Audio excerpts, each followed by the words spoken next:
In this video, I'm gonna show you how to actually match your music to your edit so that they complement each other. We're gonna use a couple of manual techniques that are gonna smooth the transitions between each music cut, and it does require a good ear, meaning we're not gonna use the AI remix tool. By learning how to do this manually by hand, you'll be able to do this to any music track in any circumstance, especially when the remix tool fails you and isn't giving you the spicy music that you want. So this is a very important video. Let's get into it.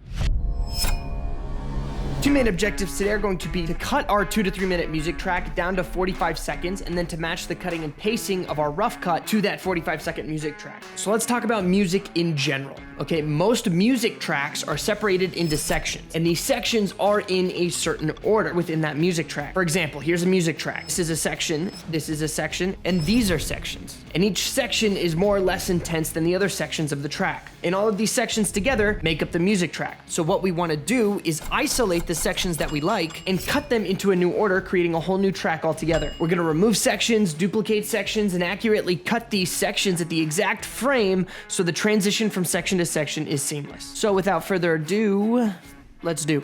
All right, so the first thing I'm gonna do is come up here to Premiere Pro. I'm gonna go Preferences, and I'm gonna go Audio. All right, so what we're looking for here are two things. We want Play Audio while scrubbing and Automatic Audio Waveform Generation. If they're not checked, go ahead and check them both. What these are gonna do is as you're scrubbing, you're gonna be able to hear what you're scrubbing, and this is scrubbing. See how I can hear the audio while I'm doing this? That's what we're looking for. That's gonna allow us to find the beat a lot faster. What we're gonna do is we're gonna listen to the entire track all together, and if you have a hand or a foot, it would be smart of you to tap along. So I'm gonna do that right now.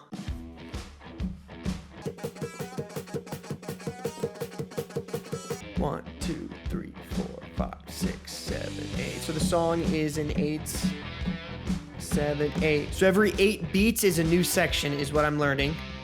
1, 2, 3, 4, 5, 6, 7, 8, 1. Awesome. Now that you've listened to your track all the way through, what we're going to do is listen to it again, but this time we're going to mark every beat. For example, every time you tapped your hand, that's going to be a new marker on your music track. What we're going to do is we're going to zoom in here. You can actually see the beats in the music track right here. So what we're going to do is we're going to select our music track. We're going to hit M on our keyboard to drop a marker on the first beat. And I know this is the first beat because that's the first kick we get. We get a little bit of drum fill and then a kick. And instead of tapping my hand to the beat, I'm gonna tap M to the beat. So every time I hit M, it's gonna mark the clip. These beats are gonna help us identify sections of the song and cutting points. So when you're ready, go ahead, bring your cursor to the beginning of the track and hit spacebar and begin your marking.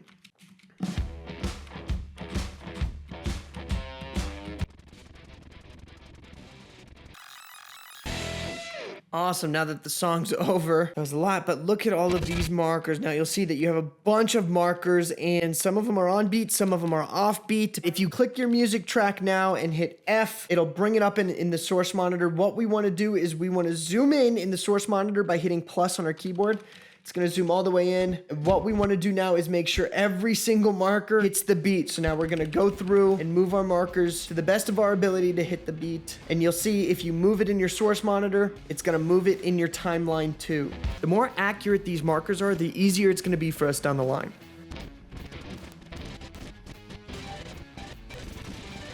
All right, awesome. So I went through and I cleaned up the markers. What I noticed is that the earlier markers I had to do more moving around with. Towards the end, I started getting the beat, and so I didn't have to move my markers around that much. But now that we have our markers in, let's identify our sections. And what I'm gonna do is I'm actually gonna lock this video layer because we're gonna end up cutting and I don't wanna move stuff around. Listening to this song, I realized that every 8 beats is a new section of the song. I'll show you what I'm talking about.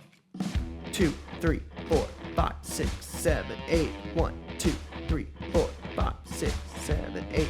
Every 8 beats, we have that bar repeating. For this track in particular, on every first beat, I'm going to cut, and that's gonna separate this track into sections. So go ahead and do that now.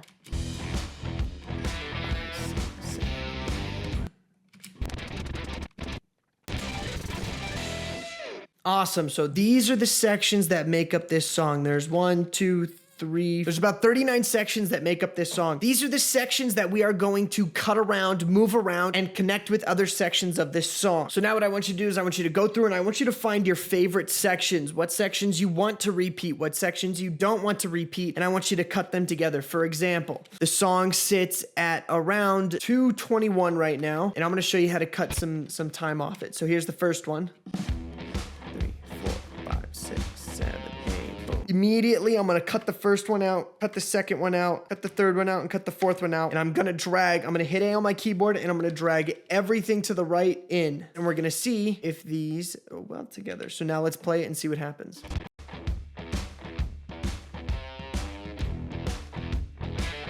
So it fits pretty well, and it'll fit even smoother if I click it and hit Shift D on my keyboard to add a cross dissolve. This is a constant power.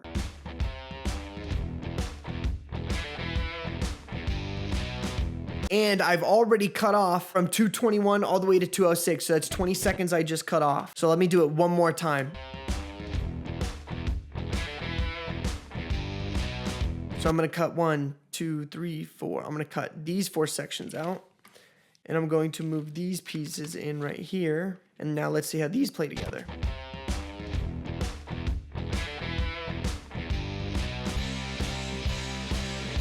So it fits, it needs a little bit of a cross dissolve. I'm probably off by a couple of frames. If we go back, I've now taken off. I'm now at from 221 to 151. That's about 30 seconds. That's about half a minute we just took off just by taking out those 8 bars. Go through, find your favorite parts, and create a whole new track that sits at around 45 seconds. Now this is gonna take some time, and how do I know which beats go where? How do I know what beat I want to match with what beat? Think of it like this. What are your main beats in the video? I know for a fact one of the main beats in the video is when he sees his Nike kicks for the first time. That moment in the script, he's supposed to get some confidence. So I know that there's gonna be a change of pace right there. So I'm gonna wanna have a change of pace beat around that time. Now I know the next beat is when they take off. So I'm gonna wanna have a beat at the end of them taking off, and that's another change of pace beat. So those are 2 points in your story that you can now forge to. So go ahead and now trim this down and connect beats and come up with your own song, your own track that matches your own story. And as you're doing this, feel free to come back into these locked layers, these locked video tracks, and edit some of the video around. This is not a picture lock. You are allowed to keep editing your video. As a matter of fact, I recommend it. All right, so I've cut down my song to around 45 seconds. It actually sits at 44:20, 45, almost on the dot. And the last change of pace in the music that I wanted to use was as soon as the car took off, instead of it being so grand, like a huge bass drop, and this song does have one, but it just seemed too pretty for me, if that makes sense. And so what I did was I took a drop of the cymbal, and the cymbal's kind of just going ch, ch, ch, ch.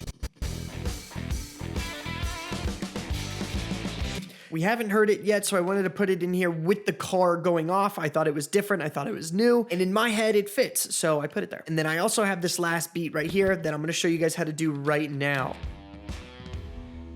How it ends on that note. So that note actually is not in the song. I had to manipulate that. And so what I did to manipulate that, if I take this note is this note slowed down to 20%. And all I did was I clicked it, I hit Command R, and I slowed it down to 20%, and then I hit Maintain Audio Pitch. And so what Maintain Audio Pitch does is Premiere does its best to keep the pitch of that sound that you're slowing down in its original form. It's kind of hard to explain. It goes with the music, and so I decided that that would be the best note to end it on, and that is my music track. All right, so I've gone through and I have cut some of the beat to the music. I ran into a problem over here, and I'm gonna show you what I did to solve it. I ended up cutting into this medium shot of us zooming in, and as he looks up, I cut into the close-up. I think that's kind of powerful. I think we get into his head a little bit here, and he takes off with the car. This was the original cut that had happened. So, I mean, he looks slow as hell getting up. So what I did to speed it up was I took this clip of him looking down and I sped that up to 200%. I needed an explosion off the line, and we're gonna cut on the 3rd frame here. Let's cut this frame out. And all I did was I cut 2 frames out and then reconnected it. It's a jump cut, but it's a jump cut that you don't really see, and you kind of fill it in with your brain that he's just moving really fast. And so that was a technique I used to get him exploding off the line. Speeding this clip up to 200%, speeding this clip up to 125, and then cutting frames in the beginning to get that explosion. So what I'm gonna do is I'm gonna show you guys my edit. I'm gonna play it for you right now, so here we go.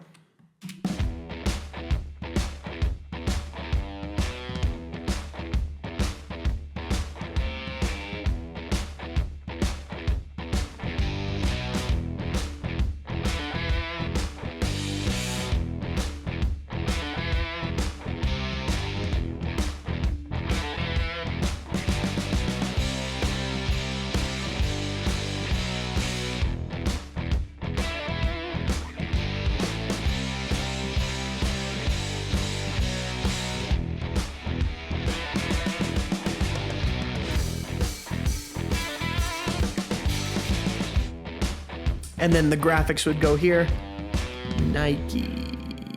But we'll do that. We'll do graphics in another video. Now that you have the manual skill of editing music, placing the use of the remix tool on top of this skill is now going to allow you to achieve higher quality results much faster. So if you want to watch that video where we break down the remix tool and how to stack it on top of the manual skill you just learned, you can click this video here to watch it.